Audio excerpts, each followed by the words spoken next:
Ahoy hi everybody, and welcome to another First Listens To video where I listen to classic albums for the first time. These are albums that have been suggested to me or just albums that I know are regarded as classics but I hadn't previously heard, in which case I've picked them up. This one I think was suggested but was already in my thoughts anyway, and this is Time Out by the Dave Brubeck Quartet. So, jazz. I am a beginner with jazz, really. My late stepdad was really into jazz, but he was into trad jazz. You know, British, not necessarily British, but largely British trad jazz. Which I don't mind, but never did much for me. My first real love when it came to jazz, after many mentions by Prince, I picked up a Miles Davis compilation, really enjoyed it. Gradually, over the years, I've picked up many more Miles Davis albums. Haven't got them all because there's so many of them, but when I can, I pick them up on both CD and vinyl. And for a long time, that was really it, jazz-wise. Then, since getting my vinyl collection back together, started collecting more seriously. I've picked up odd bits. I've picked up some Count Basie albums in charity shops, and then I bought a bundle. When was this? Last year, start of last year, although it didn't arrive till much later in the year. Zavi did a bundle of jazz albums going cheap, which turned out to be ones from the classic jazz album series of magazines, but without the magazines. And I did an unboxing of those, and I subsequently listened to them, and can genuinely say I enjoyed all of them, some more than others, but there was none that, oh god, this is terrible. So yes, I like jazz, I enjoy jazz, I appreciate jazz. However, there's a lot of jazz, lots of classic jazz I haven't heard. In my to listen to pile for this series is A Love Supreme by John Coltrane, because I've never heard that. And I've never heard this. This copy, I'm not 100% certain where I got it from. I think I got it from a slice of vinyl, my local record shop, but what's putting me off that is that there's no price sticker on it. So unless he showed it before he priced it up, and I said, oh, I'll have that, and he just put it by for me. But I've sort of checked my records, checked my emails, and I didn't buy it from HMV. And I can't imagine I'd have bought it from any of the other stores. Just poke myself in the eye with it. That's okay, Martin. It wasn't in that bundle. I did double check that, but I was pretty certain it wasn't. So I'm not 100% certain where I got it from. But as I say, I think I got it from a slice of vinyl. It is a reissue, 2011 reissue. And that is the front. This album obviously has many different covers, and then just straightforward inside, nothing fancy, black vinyl.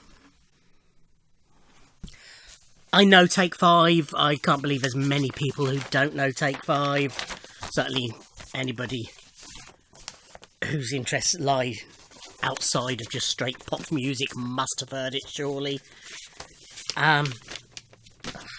Struggling to put it away. I don't need to put it away, do I? I'm going to listen to it in a second. And I like Take 5. The rest of it, obviously I know the title Blue Rondo a la Turk because of what it influenced, but I'm not entirely sure that I've actually ever heard it. So yeah, looking forward to it. I know it's going to be in unusual time signatures, which was the whole idea of the album. But otherwise, I don't really know what to expect. So, enough waffle. Let's give it a listen.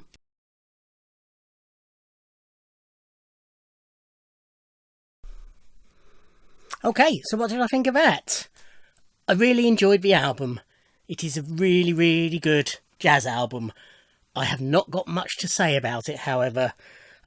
As I've mentioned before, I struggle with instrumentals to sort of talk about them, particularly something like this where I'm not hugely knowledgeable about jazz. I can't talk in depth about the time signatures and things like that. Also, because it's just, it's literally the same 4 instruments on every track, so I can't even, say, oh, I like the bit where this new instrument comes in, because they're the same instruments throughout. But yes, really enjoyed the album. Bit more about that when I finished going through the tracks.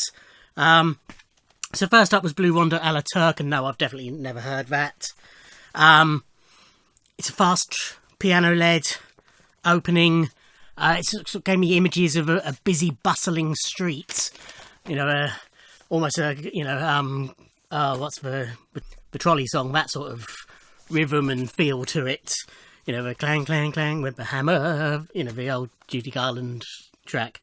But then it slows into a more traditional 50s jazzy